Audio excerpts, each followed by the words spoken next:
You're watching TVC Breakfast. Now, on Sunday, INEC declared the candidate of the All Progressives Congress, Usman Ododo, the winner of the November the 11th governorship election in Kogi State. Mr. Ododo won the election with 446,237 votes, defeating his closest rival, Murtala Jaka of the Social Democratic Party, who scored 259,052. While Dino Melai of the People's Democratic Party polled 46,362 votes. Now, many are waiting to see what developments he would bring to the state. Joining me to discuss more on this is a public affairs analyst, Usman Ododo. Thank you so much for joining us. Good morning. Good morning, Ibrahim, and good morning to our viewers. Right. We also have Adewale Adeoye, who is the Executive Director, Journalist for Democratic Rights. It's good to see you. Good morning. Thank you very much. Let me quickly start off by asking your general impression of the just concluded off-cycle election in Kogi State. What do you make of it, very quickly? Well, I think the results to many people, it wasn't surprising, because if you look at the fact that the winner of that election and the second runner, Ajaka was the deputy publicity secretary of APC. It was after the primaries that he left the APC. So, and the new party the platform that he used, the SDP, is a party without much national character. And what we saw was that the winner and then the runner-up, they were actually from the same political tradition. So, and also we also find out that the PDP is diminishing as a national or local opposition, because Dino Melaye came a distant third for 6,000.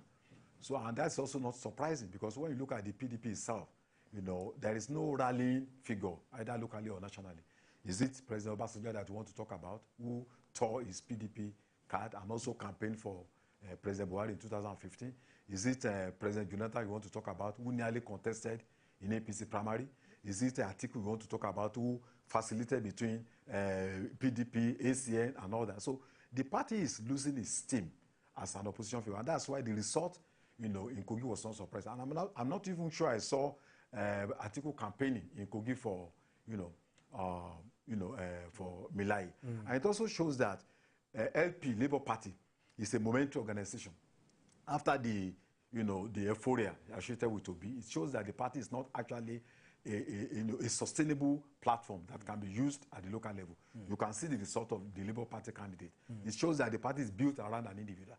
And what we would have expected that, based on the victory of February 25, that LP will have been able to galvanize itself into a national front. That has not happened in Kogi, and it shows that the party may actually not be able to make much impact in future elections. Some of the oppositions, they alleged irregularities during the election, and they felt maybe INEC has not learned from the mistakes of the past. But do you see it differently?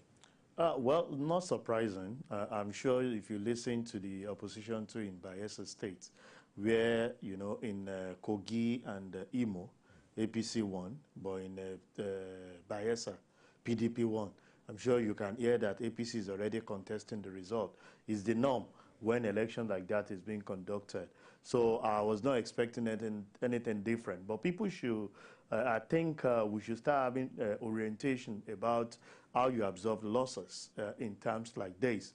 I listened to majority of the candidates across the 3 states during the election, giving credibility to the security agency, that at least they were up to task, at least rating them beyond 80% in this particular election. And some of us, alluded to the fact that possibly because it's not a general election, maybe, it's an off-session election specific for 3 states. So we heard about the number of security apparatus mobilized to the place. And we saw instances where people actually commended INEC in the area of using the IREV to ascertain the validity, the BVAS, to ascertain the validity of every candidate. That worked well, and there were no issues. People even uploaded on IREV in some areas, except for areas where we heard in Kogi of pre-registering or filling of the info. But on the general view, you can see the apathy, the number of people, commensurate to the number of accredited voters against the number of people that have PVC in that state was far below expectation across the 3 states. And it's to tell you that people are really apprehended on the fact that we don't want to lose our life for what is not. But those that had the mind came out, voted. And that's how I would say individuals, like I was listening to one of the candidates in Kogi, saying he himself did not even come out to vote. So if you, a candidate, is not voting for yourselves and you don't believe in the system, so who are the people that you expect to come out and mobilize? So that means on your own, you've accepted defeat even before the commencement of the election. So for me, election is like this. Most of the time we can criticize the system if we lose. We can criticize the umpire if we lose. I'm expecting what in Kogi, in Imo, people are criticizing INEC because they feel that the party at the center are the one controlling it. What will become of them? In Bayelsa, where the opposition won, is to tell you that we keep saying it. The power of incumbency is not easy to challenge. You must prepare yourself if you must actually win the heart of the people. All right, Adewale, the party, talking about the All Progressives Congress, won with 446,237 votes, and also defeat its closest rival, 259,052 votes. Is that a verdict on the performance of the APC in Kogi State? Do you feel that the people feel that the incumbent governor, Yahaya Bello, done so well, so much so that they decided to, return the party for the next dispensation? Well, in the first place, I think the difference between Ododo and Ajaka is 187,185. And that is significant. I would like to look at it, dialectically. First, there are so many factors responsible. It may not necessarily mean that the APC has performed overwhelmingly, but it may also mean that the people don't see the people contesting as a better alternative. So APC may not have addressed their fears and met their aspirations, but they also look at, Milaye, they look at the other party and say, look, well, this party may not be the best for us, but I think in the circumstances, in the context of this election, this party will be better in terms of meeting what we expect. And also when you look at the dynamics of having the party at the national level, it's a bonus for Kogi State, because when you have a party, that is controlled at the national level, there are also many advantages that Kogi people can benefit in terms of the leverage between the two political parties that are. Then I also think one other significant thing that we should notice about Kogi election is that the APC won Kogi Central and Kogi West. In the past, the Gala people are actually about 50-70%. They always dominate in terms of voting, another. But this time, power has shifted into Kogi Central. So it shows that, the dominance may not actually be permanent. That in terms of changing in the paradigm shift, this election has created a paradigm shift different from what we have seen over the years. And don't also forget that he picked his deputy from Kogi East. So it shows that the candidate from that Kogi East is also a formidable candidate. And that's why I think he was able to contest, because his figures in Kogi East was quite competitive. So, and we should also not forget the fact that the former governor, the current governor, Bello, he has a magic grip on the party structure.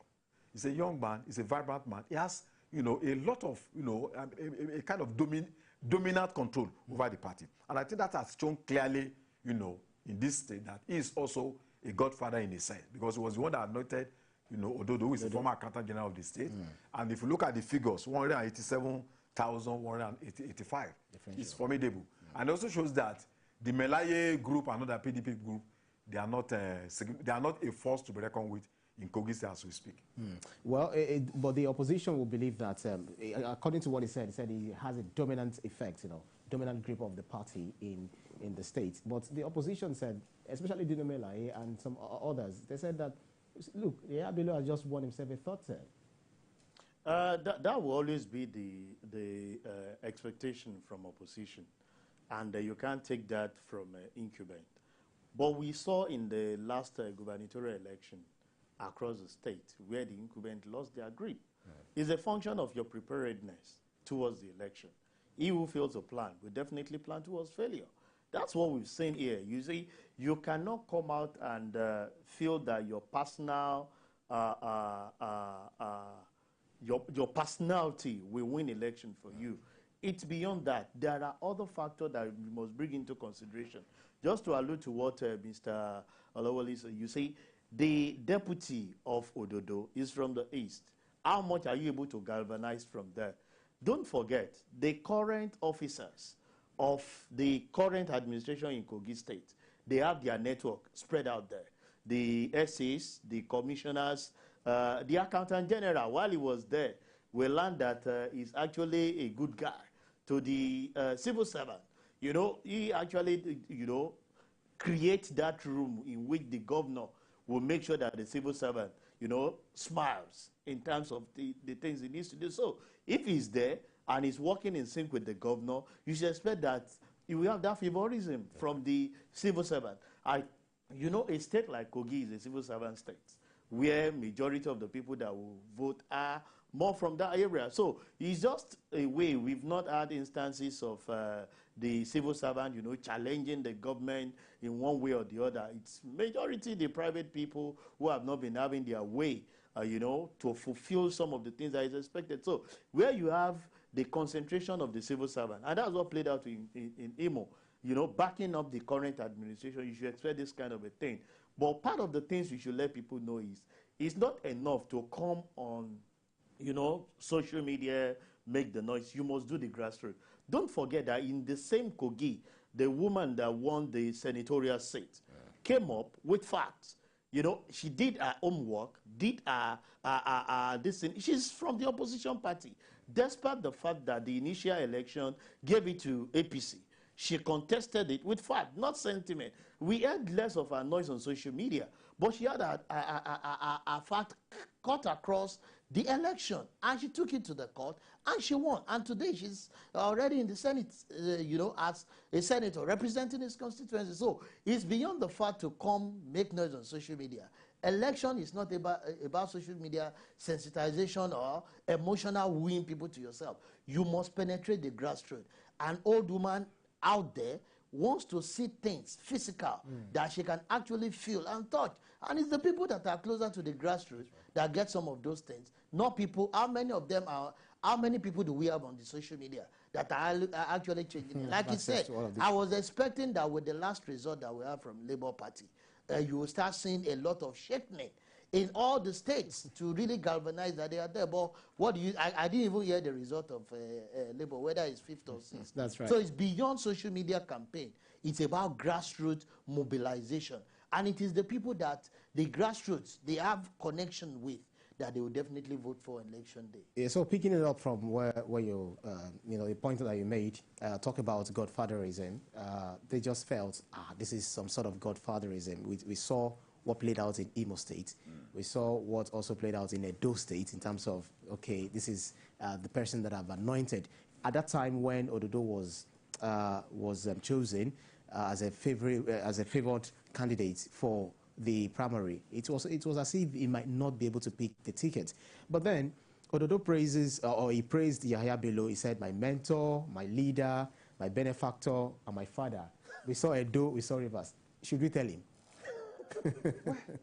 The fact of the matter is that in life, everyone has one mentor, the other, even in journalism. You know, I always say people like Dakolo Riomi, yeah, you know, he's one of my mentors. So people who groom you up, people who assist you at one point or the other. But sometimes it could also be used in a blackmail sense. That, oh, he has a godfather. But there's really nothing wrong in having somebody who will mentor you, who will show you the pathway, who will teach you the rudiments of politics. I don't think there's really anything bad there. What is important is that the deeds, you know, the actions of the governor should take the interests of the people of that state, you know, primary. And if it does not do that, the people will know in the, you know, in the fullness of time. So I don't think it's a crime if you have somebody who is your godfather. There's nobody without, even in primary schools, secondary schools, in boarding house in those days, we used to have role models, godfathers, in schools, School fathers. Yeah, school fathers and all that. So there's really not, it's not really a wrong thing. What is the plan is whether what they stand for is for the benefit of the people or not. I mean, Awolowo was godfather to so many politicians, and I think to his credit, he was able to go to many of them to ensure that, I mean, the current president is a godfather to so many politicians who have also proved that they are capable to respond to the needs of their people. So it's not really a bad thing. What is important is that the influence should be positive. And that's, I think, what we should be looking up to in Kogi State. Well, Adewale does not have any issues with godfatherism as long as it's... If it is positive. As long as it's benefit for the entire people. But then we've got the Igala, the Okun, the Ebira, name it. And it was as if, just like what played out during the the presidential election, we saw Nigerians going, the tribal way, majority of Nigerians going the tribal way. Do you feel that Ododo has the capacity to rally the opposition together and also the people who decided, no, it is our turn, it is the turn of certain region within the state? Do you feel you'll be able to galvanize them for the entire, for the benefit of the entire state? Yeah, he should. Why do I say this? You see, this is the first term for him, and most of the activities of these governors and the politicians is to make sure that their first 4 years is to penetrate the people and give dividend of democracy.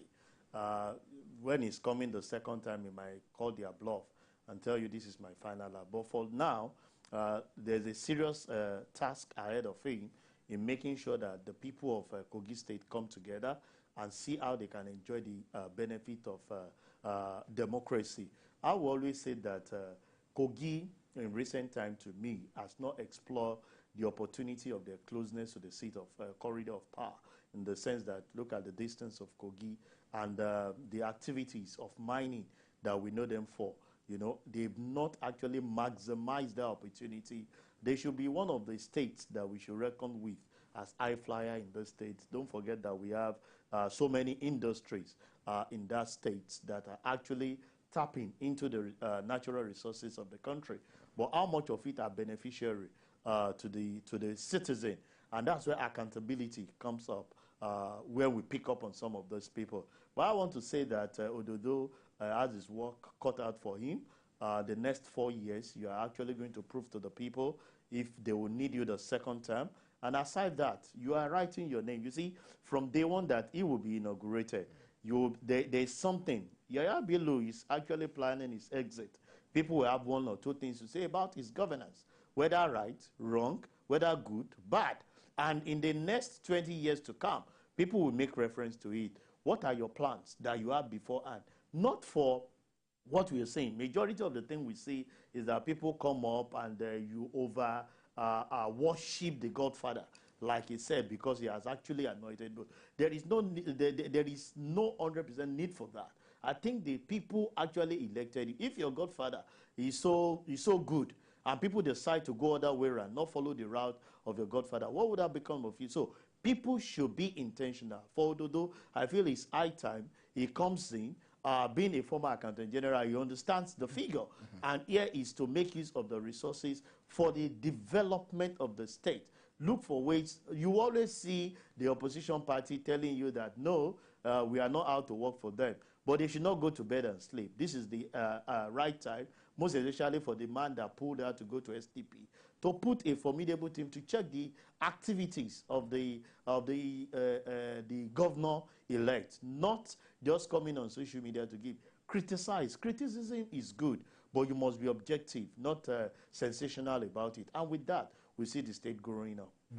As an accountant, you already alluded to the fact that Ododo is a chartered accountant and MSc degree holder in accounting. It was the Auditor General of Kogi Local Government Service and has been part of the part and parcel of the Governor Yaya Bello-led administration in the state. So how difficult or easy do you find these tasks ahead of him? Adewale made us understand that there are so many areas where you can tap from and make the country, the state, a real conference state that it really is. How easy do you think it might be for him to do this? Yeah, I would say it's easy, and at the same time it's a difficult task ahead of him.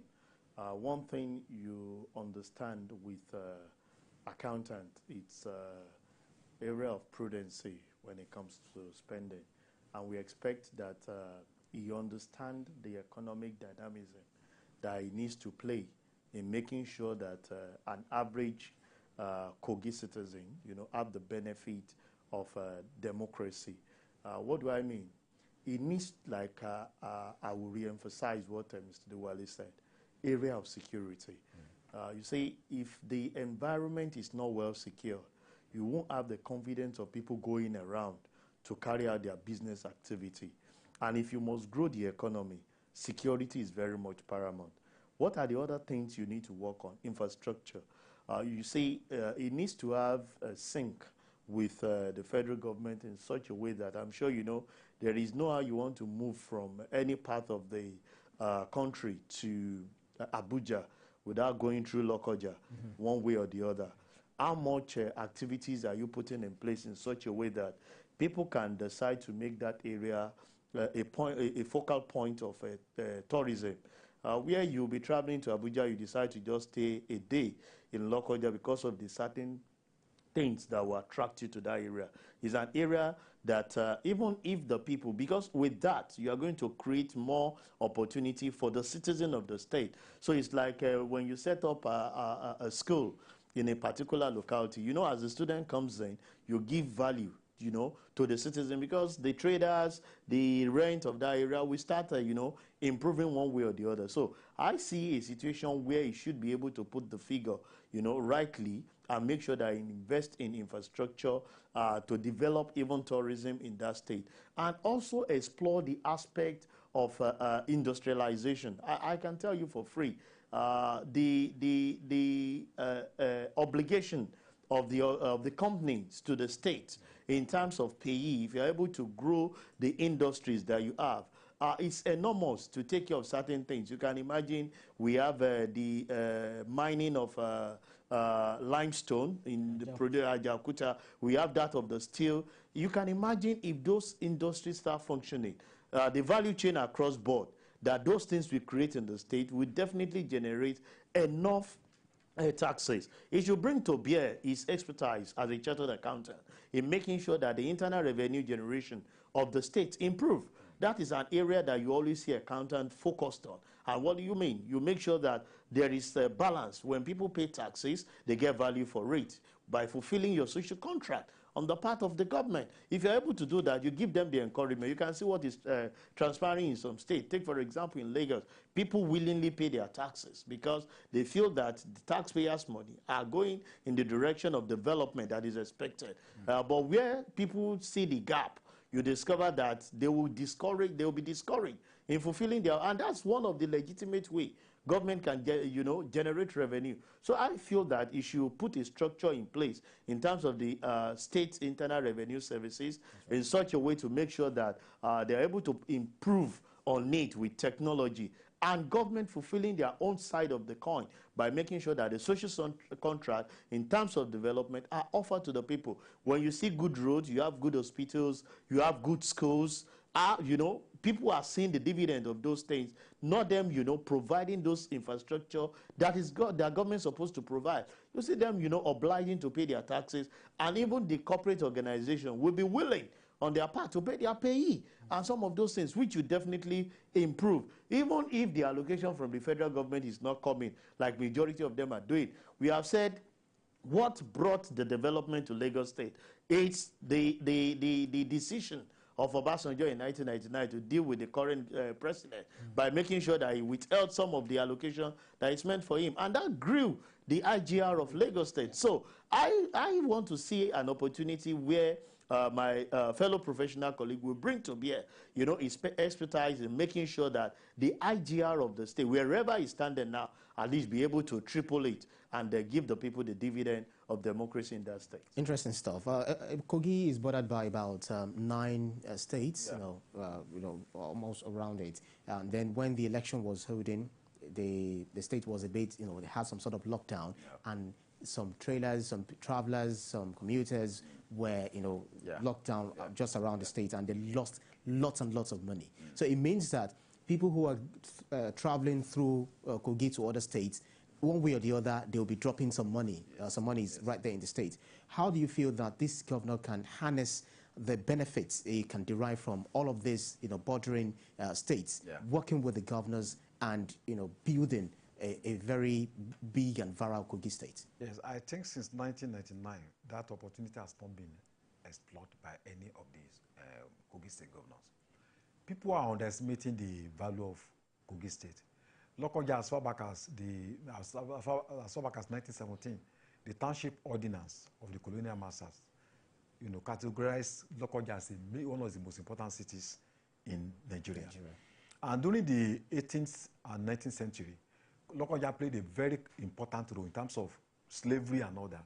To the extent that when the slaves were freed in the 19th century, Samuel Ajayi Crowther established what they call Iron of Liberty and put it in Lokoja. Up to today, I don't know what has happened to that.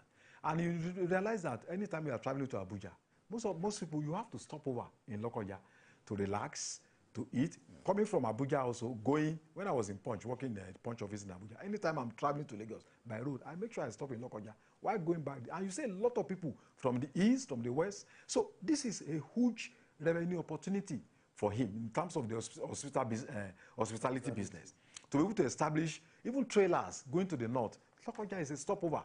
Thousands, millions of people do that every year. If you have good parks, good rest places, and people maybe stay 1 or 2 days to go and look at the historical sites, it's a huge opportunity. And you don't actually need to invest your own money. All you need to do is to partner with local and international organizations. The British Council is there. The Ford Foundation is there. These are things that will interest them. So what we need now is the wealth of the human mind to be able to turn adversity into opportunity in Kogi State. So it needs a lot of creativity. It needs somebody who has a vision that can bring stone out of water. But the potential is there, for anybody who is actually, have a lot of deep understanding of history and economics to be able to transform Kogi State into a huge and prosperous state. And I hope, it will open up his eyes. And of course, the water resources is there. Yeah. So I'm looking up towards his tourism and water resources department or ministry to be able to turn around the Niger and Benue conference, the huge fishing hub and a huge tourism. It's not magic. It can be done. It is possible. If we're looking up how to can collaborate with other countries outside Africa or within Africa, I think it's something that can be done. Right. Thank you very much, Public Affairs Analyst Sheson Okwade and Adewale Adeoye, the Executive Director, Journalist for Democratic Rights. Thank you so much, gentlemen, for your time on this.